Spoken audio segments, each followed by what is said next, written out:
Hello and welcome to Wednesday's edition of Sunday League to Legend on Football Manager 2021. It's a loud day here in Lancashire, so I do apologise for any background noise that you might pick up. Today's episode sees Leyland Albion host South Shields in the Vanarama National League North. And this is quite a rare occurrence in the series, as this is our second game in succession broadcasting on YouTube. Previously, I think we've only done that in terms of cup finals. Last time out, we lost our first league game of the season to Boston United. This is the reason why we're having our second successive game aired. This is our attempt to immediately get back into the winner's circle at Mill Farm against South Shields, managed by Keith Hill. And as part of the team, they have Jan Songo, who I believe is a former Portsmouth player. He's in central midfield for the visitors. Today's referee is Simon Barrow. And the player to look out for me, is Claudio Afusu. I think he could be a difference maker for the away side. The advice from our assistant manager, Matt Clark, is to tell the boys to go out there and impress me. In terms of player status, we've got motivation from Dan Smith, focus from Mark Kitchen, composure from everybody else, and unsure by James Stanley. So he's basically been moved over into a different fullback role, and I suspect that has left him a little bit on edge. He has been complaining quite a lot about not starting games, so let's see if he can do anything given the opportunity here. And already we are into the South Shields third of the pitch. Cross coming in from Mark Kitchen, and it's Courier with a big strike. Connor Comer with the assist. And in fact, I'll tell you what we are going to do, as soon as we can do, is we're just going to go with a bit of a defensive mentality in order to just calm the lads down. Great strike. Look at the power on that one. Lovely effort by him. We're just going to go with a cautious mentality just for a few minutes. We don't often do this, and this may be one of the problems and why we're conceding goals, is that immediately after scoring we tend to go back to what we had to start with. Let's see if it makes any difference whatsoever now. As Kitchen plays the ball forward, it's Brooks into Courier, cross coming in, and it's a header just over the bar by Issei K. Both him and Dan Smith aren't brilliant in terms of match sharpness. In fact, Smith has just taken a big turn down in terms of his ability to get through this game. That might be a bit of a concern. In terms of our team, as Maloney gets two good hands on the ball, although we are winning the ball back here, and it's Issei K with a second goal, exactly what we needed, as again we will go cautious following scoring a goal. In terms of our team, I just want to go through it. We've got Chapman in goal. It's either him or Ted Can, and at the minute it's Chapman with the shirt. Stanley, as I mentioned, is at right back, nominally a left back. And then we've got Platt and Tyra in central defence. Kitching at left back. Mark Kitchen, formerly of Stockport County, I believe, as Joseph fires just wide. Courier on the right, we've seen him score already. Rooney, a former Stockport man, John Rooney. And then we've got Brooks, Dan Smith on the left, Connor Comer, and Issei K up front, who's now got, I think it's 16 goals for the season. So he has really taken the mantle on from the likes of Connor Comer. You know, last season we had Connor Finlayson, Tom Dawson, big goal scorers, and indeed Conticos and Matt Chris, who is on the bench, contributed a fair few last season. I suspect there's going to be some advice to bring off Dan Smith coming from our assistant Matt Clark here, as the ball goes all the way through to Maloney. Now, Clark has absolutely done Mark Kitchen there. No, it's James Stanley, of course, at right back. And that is a header over the bar. Yes, I think we are going to make that change just before half time. Just because Smith, he was a gamble from the start. Didn't know quite how badly his match sharpness and fitness was affecting his play. Obviously, he's had to come off before half time, which is never ideal. It's not what you want.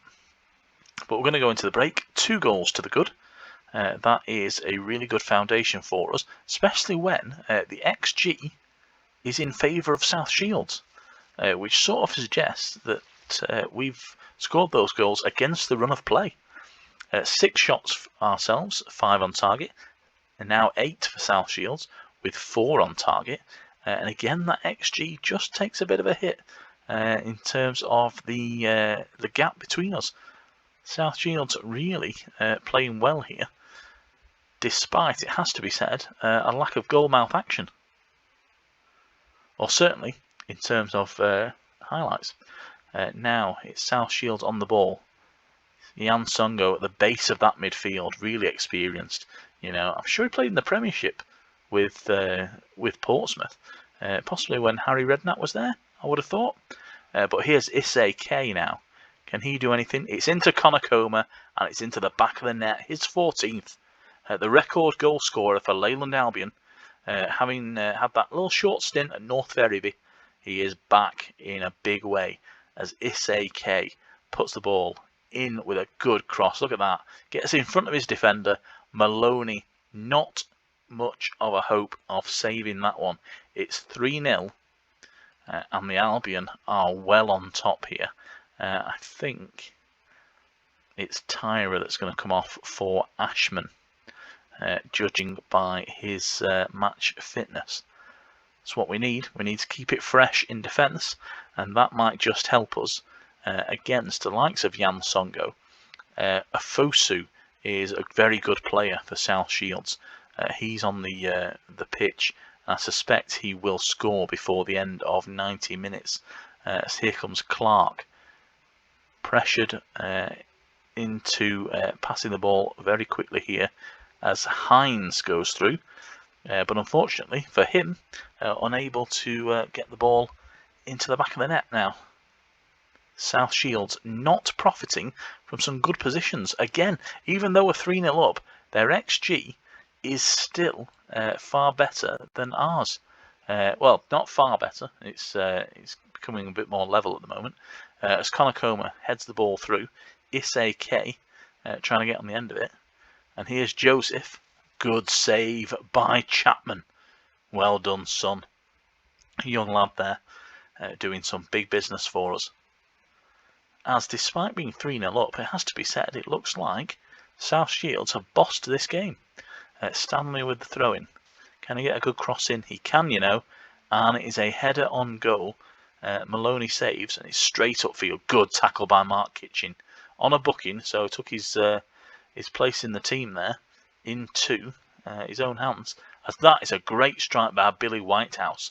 Josh Hines with the assist. I don't think much came in terms of the assist there, but that was a great hit by Whitehouse. Look at this, not closed down quick enough, and that is an amazing effort. A crashing drive in commentary from distance, and he's off the mark for South Shields. We've now got 3 players in the book. Kitching, Ashman and Brooks, as it's Kitchen's cross there from the corner. Is that offside? Clark offside? No, but it was a poor finish, it has to be said. He should have stuck that away, you know, as Ashman clears from the resulting corner. And there he is again. Good play by him, getting his head on the ball. We're going to enter extra time now. 4 minutes to be played. And it looks like we are going to return to winning ways at the very first time of asking. And there's Matthew Platt with a great goal. That is 4-1, and that, game, set and match. Start the car. We're on the way back to winner's circle. Fairly sure that's a thing. Maybe. But the Wednesday edition of Sunday League to Legend ends with little Charlie there, able to celebrate a big win over South Shields. Well done, lads, indeed. It is important, I think, to get back to winning ways as soon as you suffer a defeat, especially a disappointing one. We were doing so well in the early stages of the season, despite, it has to be said, our cup form going against us. Because what you tend to have in the months of October, November are quite a lot of cup fixtures, certainly at non-league level. And that means that you get your league fixtures postponed, they're put back, but doesn't affect all teams.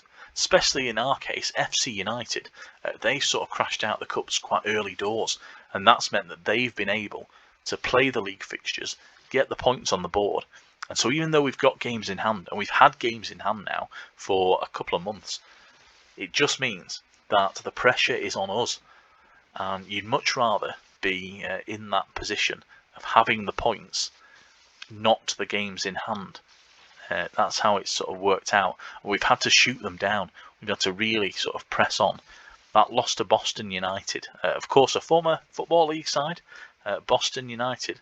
I do remember them being the subject of Boston goals on Soccer AM many years ago, but they slipped out of the league, and now in the Vanarama National League North, you say that a club like that would probably be league favourites, along with the likes of FC United, who obviously do have a bit of resource, themselves being a Phoenix club. Do you describe them as a splinter club, following the arrival of the Glazers at Manchester United? That FC United of Manchester was set up as a bit of an alternative for fans to get involved with, and they've had an ascension up the leagues, similar to the likes of AFC Fylde here local in Lancashire. But there we have it. We are now on top of the league by 1 point from FC United with a game in hand, and just goes to show you how well FC United have done there, picking up a 1-0 win against Banbury today. If you look, they've got their 9 points in hand over the likes of Boston United, Kings Lynn. Just goes to show, again, we always seem to have one club that pegs us back each season, and it looks like FC United are going to be that club this year at the Vanarama National League North level. You just can't kind of take your foot off the gas. You can't kind of rest, because there's always that club that are going to keep coming at you and keep you honest all the way to the end of the season. Disappointing to see Chorley lose again, so they've crashed to a 3-1 defeat against FC Halifax. Chorley now in 21st place and in the relegation zone by some 3 points. What's more, they've played 18 games. Spennymoor, who won today, they beat Boston actually. Well done then. They are now 14 points from 16 games, so 2 games in hand and 3 points. Not really a good time for the local side Chorley there. South Shields dropping, I think, from 10th down to 12th, with Kettering and FC Halifax making inroads above them. Thank you for joining me today. This is our win back against South Shields. We've come back from that loss against Boston United to pick up all 3 points at Mill Farm. Join me again next week for more Sunday League to Legend.